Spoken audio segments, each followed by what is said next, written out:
Okay, so have you ever had that feeling, where you're just spinning your wheels? Mm-hmm. Yeah. Like life is stuck in second gear, Oh, yeah. or like maybe you've looked at your dating life and been like, "Yep, DOA." Yeah. If any of that sounds familiar, then you're in the right place. Right. So, welcome to the deep dive, where today we're doing something kind of different. We're going to dive deep Yes. into the language and the cultural backdrop of a show Okay. that for a lot of people was like the soundtrack Mm. to their 20s. Mm-hmm. Friends. Yeah, that's right. You've shared some great material with us. Yes. First, we've got friends, language elements, and cultural context. And that really breaks down some of the specific phrases Yeah, and vocabulary they used in the show. exactly. And then we're also going to look at excerpts from the Friends, Ross, Rachel, and Julie episode transcript so we can Yes, actually see those language elements in action. exactly. And what we want to try to figure out today is, how those very specific language choices Mm. and those little cultural nods and things kind of woven into the show, how did that contribute Yeah. to its huge appeal and its humor? And what we're hoping is that this will give you some insight into the nuances of just casual English conversation from that era. And also, it'll be fun to look back Yeah. at 90s pop culture. Yeah, for sure. Okay, so let's unpack this, starting with that feeling of being kind of stalled Okay. in life, which I think that the theme song really captures perfectly. Absolutely. Let's start then with phrasal verbs. Okay. And I think the first one that jumps to mind is stuck in second gear. Yeah. As you said, they use that in the theme song to describe a sense of just like low progress or energy, like Mm-hmm. a car that's struggling to shift, Yeah. up to a higher gear. It really captures those moments when life just feels like it's lacking momentum. Yeah. And I think what's so interesting about this is how this simple phrase seemed to really resonate with so many viewers Yeah. because early adulthood is often, a period of uncertainty. You're figuring things out. Yeah, absolutely. Did that resonate with you when you first heard it? It totally did. Oh, And yeah. and still does sometimes. Right. Yeah. I bet you the listener Yeah. can think about a time when they felt stuck in second gear. Absolutely. Maybe a work project that just wouldn't take Yeah. off, or a personal ambition that just felt perpetually out of reach. Totally. And that's the power of a good phrasal verb, isn't it? Takes a Yeah. universal feeling and packages it into this really concise Yes, and relatable expression. totally. Yeah. Okay, so let's move on to another one that we see in the episode. Okay. Ran into someone. Oh, ran into. That's such a common one. Yes. It means to just meet someone unexpectedly or by chance. Yes. So it's just this go-to phrase in casual conversation when you're Mhm. recounting a spontaneous meeting. Yes. In the episode, Rachel uses this when she's talking about Paolo. She says, Right. I just kind of ran into him last night. Yes. And it's just this natural, almost nonchalant way Right. to mention a unplanned encounter. It's really interesting with phrasal verbs like this, how they streamline communication in informal settings. Yeah. So, instead of saying, I encountered him unexpectedly, Right. ran into, just flows so much better. It does. It's so natural. It's the kind of thing you'd say to a friend, like, "Oh, guess who I ran into Exactly. at the coffee shop." Exactly. Okay, let's talk about another phrasal verb. This one comes up a lot when friends are discussing their relationships. Yeah. Break up with. Exactly. Break up with is just that really direct, Yes. informal way of saying that a romantic relationship has ended. Yes. And Rachel uses it in the episode when she's talking about Paolo again. Oh, yeah. She says, one of those things where you break up with a guy.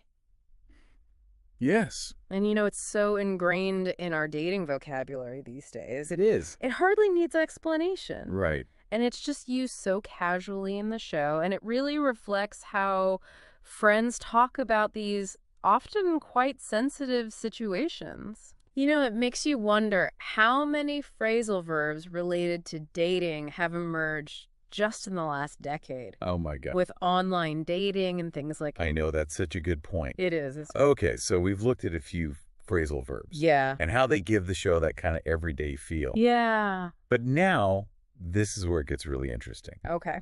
We're going to dive into some of the idiomatic expressions that are sprinkled throughout the Friends dialogue. Yeah. And that really give it that comedic punch. Okay. Love Life's DOA. Oh, Love Life's DOA. This is just a perfect example of how the show uses language for really effective and often quite dark humor. Yeah. DOA, as most people know, stands for dead on arrival. Right. Which is a term typically used in medical emergencies. Yes. Or when something's just beyond saving. Yes. And applying that to someone's romantic prospects is so funny because of that contrast. Yeah. It just conveys this sense of utter hopelessness in a comedic way. And the fact that it's in the opening theme song really sets the tone for the show. Yes. This blend of lightheartedness with this underlying kind of relationship anxiety. Well, absolutely. Almost became a shorthand for a certain kind of romantic cynicism. Yeah. In the 90s, didn't it? Yeah, it did. Yeah. It really did. And it just communicates that feeling of comedic despair instantly. Absolutely. Okay, now for a slightly more quirky expression. Okay. Stop the bleeding. Stop the bleeding literally means to halt the loss of blood. Right. But metaphorically, it's used for any situation where you just need to prevent further damage or losses, you know, often in a crisis, kind of a quick fix. Yes. And in the episode when Rachel has a nosebleed, oh, right. Monica humorously suggests using the welcoming flowers to stop the bleeding. Yes. And the humor there really comes from just the absurdity of the suggestion. Yes. But it also, I think, highlights the character's tendency to use everyday objects in unexpected ways. Yeah, it's a quick wit that's just slightly off kilter. That made the show so endearing. Exactly. Okay, let's talk about another one. Okay. This one always makes me laugh. All right. Kick you in the crotch, spit on your neck. Fantastic. Oh, yes. That is a truly unforgettable idiomatic expression. Isn't it? It is. It's wildly hyperbolic, incredibly vivid. Yes. And it's used to intensify strong emotion. Yeah. Often with a layer of irony or sarcasm. Yeah. And Ross uses this one to describe seeing Julie again. He asked, isn't that just kick you in the crotch, spit on your neck fantastic? I love it. And it's just the sheer unexpectedness of it and the slightly violent imagery. And then you combine that with fantastic. Yeah. It just creates this really awkward but so funny moment. Yeah. Which really captures Ross's kind of sometimes over-the-top, socially clumsy enthusiasm. Yes. And what's interesting here is that the show isn't afraid to invent or exaggerate idioms for comedic effect. Yes. Have you ever come across anyone using such a bizarre expression? I haven't, thankfully. It is so over the top that it's memorable, though. Yes. And it really does highlight Ross's unique brand of awkwardness. Yeah, it does. Okay, so let's look at our next idiomatic expression. This one's a little more subtle. Okay. Spare your feelings. Spare your feelings. That just means to avoid causing someone emotional pain. Right. And often, you know, you might do this by softening bad news. Yes. Or telling a little white lie. Yes. And Monica uses this phrase when she's explaining to Phoebe about the less than ideal haircut. Right. She says, I was trying to spare your feelings. Yeah. And this really, I think, underscores just the complexities of interpersonal relationships. Absolutely. And all those little ways that we try to navigate delicate situations. Yes. With our friends. Yeah, I think we've all been on the giving and receiving end of that one. Oh, absolutely. Okay, so let's move on from idiomatic expressions. Okay. And delve into some of the slang that was used on Friends. Right. Which really anchors it in that 90s cultural landscape. Right. So first up, control freak. Oh, control freak. That's just informal slang for someone who needs to be in control of situations and other people. Right. Yeah. Often in a meticulous or even obsessive way. Monica, in a moment of self-deprecating honesty admits, Yes. I'm incredibly anal and an unbelievable control freak. Yes. And I think this kind of self-aware use of slang was really common in the show. It was. And it helped to make the characters so relatable, Yes. acknowledging their flaws with a touch of humor. Right. It is interesting, though, how these slang terms can really evolve in meaning or in usage over time. Yes. What do you think are the connotations of control freak the same today as they were back then? That's a really good question. I think it's still widely understood, maybe even more so now. Yeah. Because we talk so much about things like micromanagement and things. Right. But maybe the intensity of the judgment has softened a bit. Perhaps. Yeah. Okay, another word from the episode is scum. Oh, scum. That's a strong one. It is. That's a very derogatory term. Yeah. It's used to describe someone who's considered just despicable. Right. Or morally reprehensible. Yes.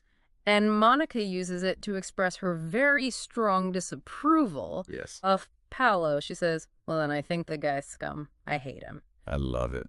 And, this kind of blunt slang really reflects the close bonds between the friends, where they're so comfortable expressing even harsh opinions Yes. about each other's romantic interests. Right. And it highlights how slang can be used within this group. Yes. To express those strong emotions quickly and directly. Yeah, there's no ambiguity there. Not all. Okay, last up. In terms of slang, we have the seemingly simple big guy. Big guy. Okay, so that's just a friendly, casual form of address. Yeah. Often used to kind of imply a sense of camaraderie. Yes. Or even gentle teasing. Right.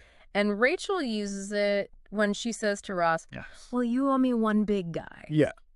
And these kind of small linguistic touches really contribute to this overall warm and informal dynamic between the characters. Absolutely. It's a seemingly insignificant phrase. Yeah. But it actually says a lot about their comfort level and their history together. Yes. These little linguistic markers that build a sense of intimacy. They do. It's like a nickname. Yeah. That develops within a friend group. Yeah. And it carries all this unspoken meaning. Exactly. Okay, so we've looked at slang and some idiomatic expressions. Yeah. Now let's look at some of the more advanced vocabulary that they use. Okay. That often adds a layer of either sophistication or deliberate humor. Yeah. First up, enunciating. Enunciating means speaking really clearly and distinctly. Yes. You're paying attention to the pronunciation of each word. Right. And Ross, in a rather formal and slightly over-the-top attempt to welcome, Julie says. Yeah. Enunciating welcome to our country. Yes. And I think the humor here comes from the contrast between the formality of his enunciation and this otherwise casual atmosphere. Yeah, it did seem out of place. Didn't it? Yeah, like he was overcompensating a bit. Yeah, maybe. Okay, so another word that we find is palpable. Oh, palpable. This describes something that's so intense or obvious that it feels almost tangible. Right. Like you can physically feel it. Yes. And in the episode, they described the atmosphere as having yummy bagels and palpable tension. Yeah. And using palpable here really elevates the description. It does. It's not just saying there was tension, you know? Yeah. It gives this strong sense of unease and awkwardness. Right. And it's a much more vivid and impactful way. Yeah, you can almost feel the discomfort you can radiating off the screen. Exactly. Okay, our last example of advanced vocabulary. Okay, inseam. Inseam. Well, that's such a specific term. It is. It's used in tailoring. Yeah. It refers to that measurement of the inner leg, Sam, of a pair of pants. Yes. And it appears in the dialogue when Joey needs his pants altered.